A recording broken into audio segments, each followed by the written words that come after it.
এই ভর্তাটা দেখতে মনে হচ্ছে না কোনো একটা লোভনীয় খাবার, আসলে একটা লোভনীয় খাবার। এটা হচ্ছে রসুন ভর্তা। রসুন আমাদের শরীরে যে কি পরিমাণ উপকারী তা আমরা অনেকেই জানি না, আবার অনেকেই জানি। কাঁচা রসুন অনেকেই খেতে পারে না, তাই রসুনটা যদি এভাবে মেক করা হয় আমার মনে হয় 1 প্লেটের জায়গায় 3 প্লেট ভাত অনায়াসে খেতে পারে। সো হ্যালো এভরিওয়ান, আসসালামু আলাইকুম, দিস ইজ নাফিজা। আশা করি সবাই ভালো আছেন। আলহামদুলিল্লাহ আমরাও ভালো আছি। এন্ড আমি হচ্ছে রিসেন্ট বলেছিলাম যে অনেক বেশি অসুস্থ, তার ভিতর হচ্ছে আমার ঠান্ডার অনেক বেশি প্রবলেম। ঠান্ডা থেকে আমার হচ্ছে অ্যাজমার প্রবলেম অনেক বেশি হয়ে গিয়েছে।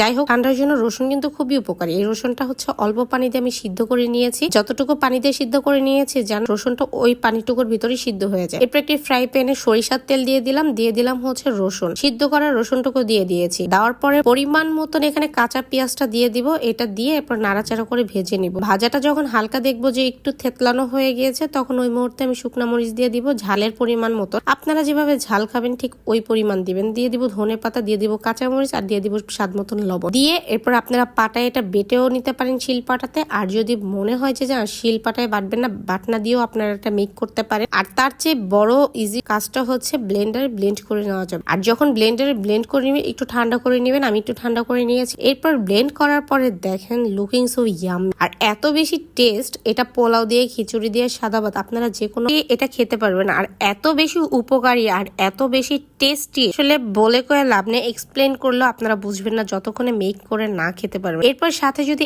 1 কোয়া লেবু থাকে তাহলে তার কোনো কথাই নেই, অনায়াসে অনেকগুলো ভাত খাওয়া যাবে। আর ঠান্ডার সমস্যা এটা অনেক বেশি সলভ হয়। প্লাস হচ্ছে শরীর ব্যথা থাকলে, হৃদরোগ, তারপরে হচ্ছে উচ্চ রক্তচাপ, ডায়াবেটিস, অনেক কিছুর জন্য রসুন অনেক উপকারী। কাঁচা রসুন অনেকেই খেতে পারেন না, তাই রসুনটা এভাবে আপনারা মেক করে ভর্তা করে যদি খেতে চান খেতে পারেন, তাহলে আপনাদের শরীরের জন্য অনেক বেশি উপকারী। আমার তো এই ভর্তাটা যেদিন আমি খেয়েছি অনেক বেশি ফ্যান হয়ে গিয়েছি। আর এই ভর্তার রেসিপিটা দিয়েছিল আমার বান্ধবী। থ্যাঙ্কস অফ লট বান্ধবী, তুমি এরকম মাঝে মাঝে আমাকে রেসিপি মুখে বলবা আর আমি মেক করে তোমাকেও খাওয়াবো, আমরাও খাবো। এই সহজ রেসিপিটি পেতে হলে পেজটিকে ফলো দিয়ে রাখবেন, আর একটি করে লাইক এন্ড শেয়ার করে দিয়ে যাবেন, সাথে একটা সুন্দর করে কমেন্ট করে দিয়ে যাবেন। আপনারা চাইলে টাইমলাইনে শেয়ার করে রাখতে পারেন। আল্লাহ হাফেজ।